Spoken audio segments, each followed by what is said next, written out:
With the number of cyber attacks growing, Congress created a new position at the White House, the National Cyber Director. The mission? To strengthen the entire country's cyber defenses. Chris Inglis is the first ever National Cyber Director. Director Inglis, nice to have you. Nice to be with you. How bad is the cyber threat today? You know, leading up to the 9/11 attacks, the intel community was saying the system is blinking red. Is that the case with cyber? I think we're in a difficult place at the moment. We would have what I would describe as a deficit, not simply in the technology, but in the awareness and the skills and the doctrine, who defends what, against what threats. All of that is in the wrong place. That's why we're experiencing in the moment what we would kind of see as a scourge of ransomware, but that's not the only threat that's stalking through cyberspace.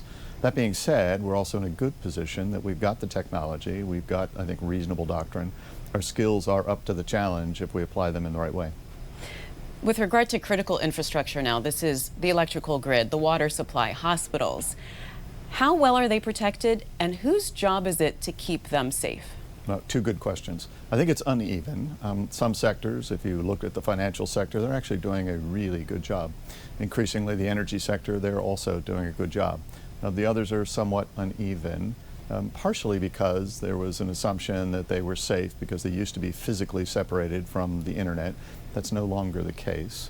And partially because there is some confusion about who's accountable, who defends what against what threats. At the end of the day, 85–90% of these critical systems are owned, operated, built, defended in the private sector. The government has a responsibility to assist in their defense, but this has to be a collaboration between both parties. You have suggested that companies should be held liable if they fail to implement the appropriate cybersecurity standards and protections for this critical infrastructure. How would that work? Well, I think at some point we're going to get to that place, which is that for these functions that are sufficiently critical that health, safety, lives depend upon them, we're going to have to specify the standards that are not discretionary and then hold various parties accountable. I myself should be held accountable for some piece of this. That being said, we need to first identify what those critical functions are. We then need to define who it is that delivers those critical functions. They might be called the entities in government speak. And then we need to make sure we understand what the standards are, and those standards need to have both benefits and burdens. The government should assist in defining those standards. The private sector should largely influence and drive those standards. But at the end of the day, someone has to be accountable for it. This is not unlike what we've done in the automobile industry, what we've done in aviation safety, with drug safety. This is yet another instance where if something is sufficiently critical, we need to take it seriously and do something about it. So this would be like cyber regulations, really? It would be, but not for cyber's sake, for the sake of the critical functions that actually cyber delivers. So cyber is simply a means by which we conduct our personal lives, our business lives, national security matters, and we just need to make sure that it's up to that game. So on the other side, what support does the federal government provide for those private companies that are operating critical infrastructure? It depends upon the context. If you're a critical infrastructure provider or service provider, then you more likely than not have what's called a sector risk management agency, a bit of a government speak term, but essentially for each of those critical sectors, take the energy sector, there's a defined organization within the government that essentially deals with them, hopefully well before a crisis, such that we can help them understand how do you actually make a system resilient and robust? What government services can we provide in helping them understand the threat or best practices? What sorts of assistance can we set up ahead of the time so that we have playbooks on the street that we can assist in the time of a contingency or crisis? There are 16 different critical sectors. They probably are not surprising. Financial sector, the energy sector, and so on and so forth. And for each of them, there's a government organization that has the responsibility to help them. There are also organizations that may not be in the critical infrastructure, but they conduct things, whether it's personal or business, that are sufficiently important that they should expect the assistance of government. And so whether it's the Department of Homeland Security and their Cybersecurity and Infrastructure Security Agency, which provides guidance for such people and organizations, or the FBI that can help in a time of crisis if you have a crime that's been conducted against you. There's a range of services, and that's just the federal enterprise. State and local increasingly are rising to the challenge as well. I'd be remiss if I didn't say, though, that there is a responsibility part of the private sector. Individuals, organizations, businesses need to do what they should to defend their cyber assets as much as they defend their physical assets. If you lock your car, you don't leave an iPad on the dash of your car, you don't leave the keys in the ignition because it's convenient, you should figure out what the equivalent of that is in cyberspace. I wonder about intelligence sharing. I mean, would the government share that with a private company and say, we're seeing some activity, some possibility of an attack? That has to be a part of it. If the government knows about something that might be coming our way, it has to determine, where that information could be useful, that actionable information, and provide it ahead of time. Not as an historical artifact to say, I can explain what happened to you. Rather, we should be avoiding these perils, and intelligence is an important piece of that. But most of that intelligence, frankly, comes from the private sector. The challenge is that no one has all the information necessary to see the entirety of a threat that's running across boundaries, borders that divide us. So collaboration is going to be part of the game. Chris, I want to talk to you about ransomware attacks. They've been really increasing. Where are the biggest attacks coming from, and why the increase? Well, of course, they're coming from cyberspace. That's not a terribly helpful answer. You're probably thinking about a geographic locale. There are some ungoverned spaces where there is a permissive attitude that allows criminals to flourish. I think we clearly know that some of those are in the near abroad of Russia, but there are also some other quarters that are giving harbor to these ransomware criminals. I think more importantly is to consider what the system is that allows this to occur. Part of that system is that we're not well defended. We haven't made the investments so that we're resilient or robust or have the backups, or that we have the frontline defenses properly mobilized so that we don't click on the link that we shouldn't click on. That we perhaps don't use two-factor authentication when we're exercising some privileged function inside of our personal or business system. Some of this is that the currency that allows criminals to secure a ransom, hide that ransom, and then convert that ransom back to hard currency largely lacks the controls that the typical financial system has. So the cryptocurrency, which has some benefits in other quarters of society, works decidedly against us at this point in time. Some of this is the challenge of actually determining who's who in the zoo, right? Who are these people based upon the indicators, the sensors that we might deploy. Too often it's very difficult to attribute these in real time, even harder sometimes after this kind of trail goes cold. So we have to solve all of those things. The federal government strategy, which is in partnership with the private sector, is to double down on resilience and robustness. Let's make ourselves a harder target. Let's disrupt the current actors. Let's pursue them using all legal means available. We will indict them if necessary. We will arrest them, extradite them, bring them to justice in a court of law. We need to financially sanction them, freeze their assets, fine the currencies when we can, return those to the rightful owners, use diplomatic measures to ensure that other like-minded nations are assisting us, do all of those things necessary to disrupt. 3, we need to address the illicit uses of cryptocurrency. You would have seen not long ago that the Department of Treasury sanctioned a company, so somewhere else in the world, that was known for having a disproportionate amount of their business essentially engaged in helping ransomware criminals convert their ill-gotten gains to hard currency. And then finally, we need to make sure that at the end of the day that this is a private-public collaboration, that the government and the private sector each bring their respective strengths and insights to the game, so that if you're a criminal in this space, you got to beat all of us to beat one of us. I want to ask you about reporting, because when there is a ransomware attack, let's say against a private company or organization, what gets reported and to who does it go to? And also if there's an attack against a government agency, how does that get handled? Well, again, the term of the day might be uneven. It depends. There are some regulated components of our private sector that will report faithfully kind of all the time because they're expected to, and in some cases because they understand that in reporting that they help create a bigger picture that allows us to apply the resources we have in some prioritized fashion, in some timely fashion. But it is very uneven, and I think by one estimate that I've seen, probably less than 20% of these are routinely reported, meaning that we're blind about what's happening in the 80% of those. If the purpose of collecting that information is to mobilize the precious few resources we have in a time of crisis, Imagine FEMA not knowing where a hurricane is or not knowing what city is currently under stress. If the purpose is mobilizing the resources, then it's essential that we have a bigger, better, big picture. If the purpose is to figure out what the strategic weaknesses are so that we can make the investments necessary to buy that weakness down and to prevent these, then again, we're not in the right place. There is legislation at the moment, several bills that are making their way through the Congress that would take this on. And they're working their way through how do you make sure that you define the benefits up front, broadly benefits to the largest possible population, the entirety of kind of the American people and like-minded nations, and also be very clear about what the burdens are.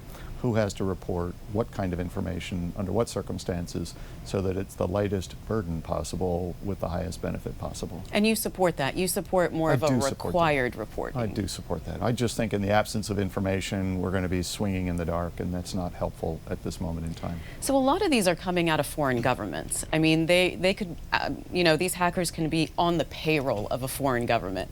How do we as the U.S. government keep them accountable? How do you go after that? I would say when we determine that this either comes from a foreign government or I think more insidiously is simply harbored or permitted by a foreign government, we use our diplomatic means to ensure that we're crystal clear with those governments about what we find acceptable or unacceptable, bring all the pressure that we can to bear, bring in like-minded nations so that we can similarly apply that pressure as well.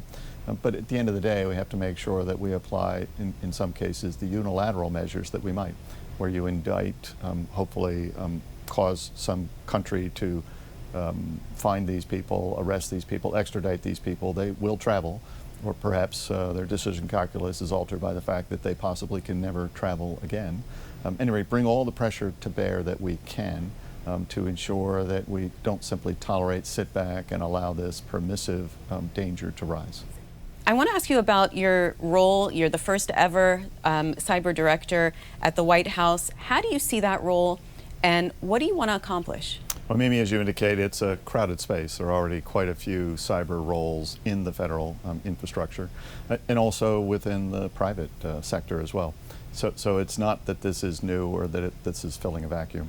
The role, therefore, must be to add value to what's already there.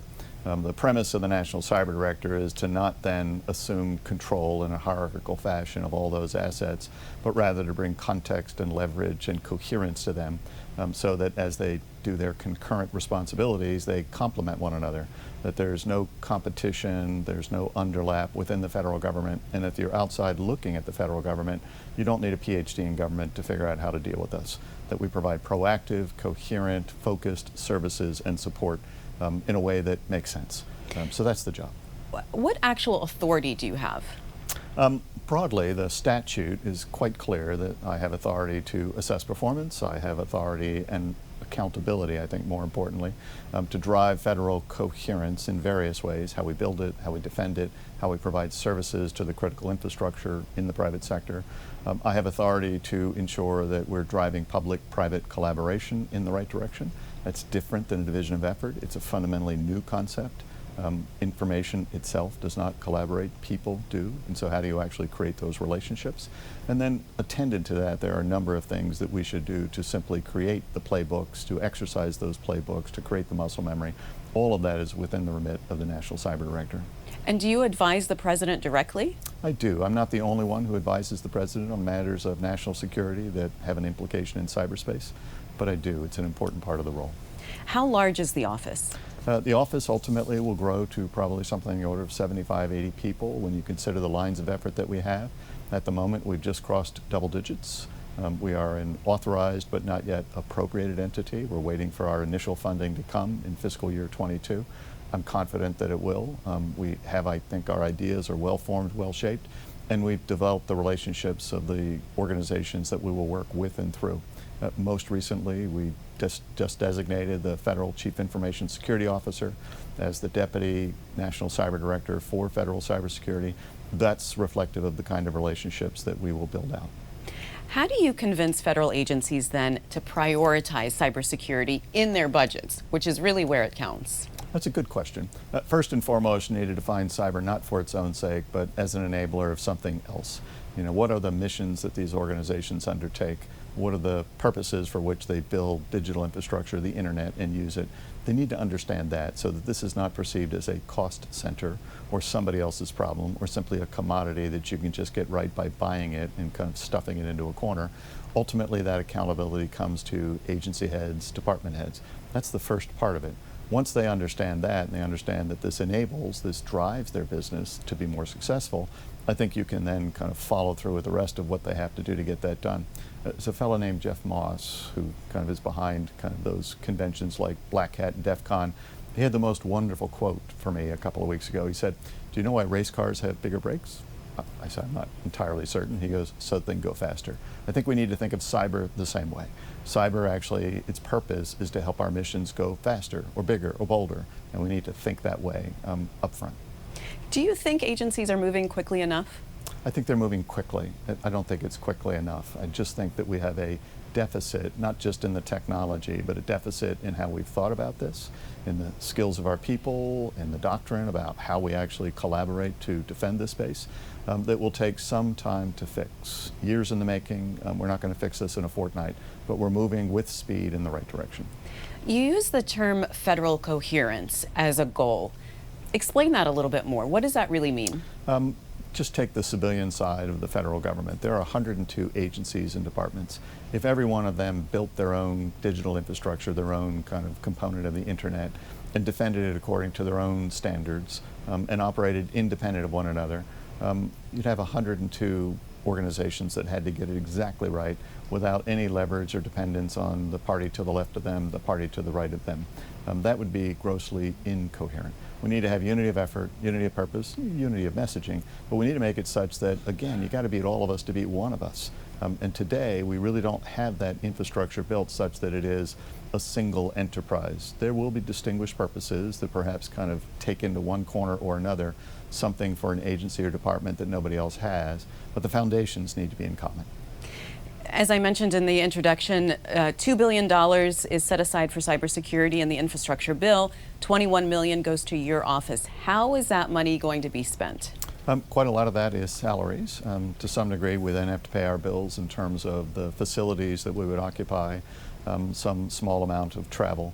But most of that is for salaries. If you kind of figure out the number of people we're going to have, figure out what your nominal government salary is, you pretty quickly get up to that figure in a short period of time. You were confirmed by the Senate in June. How has the job been so far? Well, I've been on the job for about 100 days. I would say it's been good.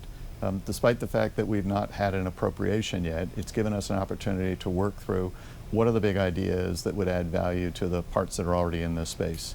We've had an opportunity to work with and through organizations to define, develop those relationships. And at every turn, we've been met with a very positive response. And so I would say, so far, so good. If you were to talk directly to people within the government, affiliated with the government, about cybersecurity, what's your most important message that you want to say? I'd say that this is all of our responsibilities. You know, I'm often asked what makes you lie awake at night. There might be a number of things, but the one that in this camp I would say comes first and foremost to mind is complacency. The idea that while this is a problem, that it's probably a problem for somebody else. It's our problem. Every one of us, every organization, every sector, every government has a responsibility to do something. And if we do that in a collaborative, integrated fashion, respecting privacy and proprietary interest, we'll make the proposition such that if you're a transgressor in this space, you've got to beat all of us to beat one of us. That would be a new and novel idea. And it affects all of us, obviously. All of us. All of us. Chris, thanks so much for being on the program. So nice talking to you. Thank you, Mimi.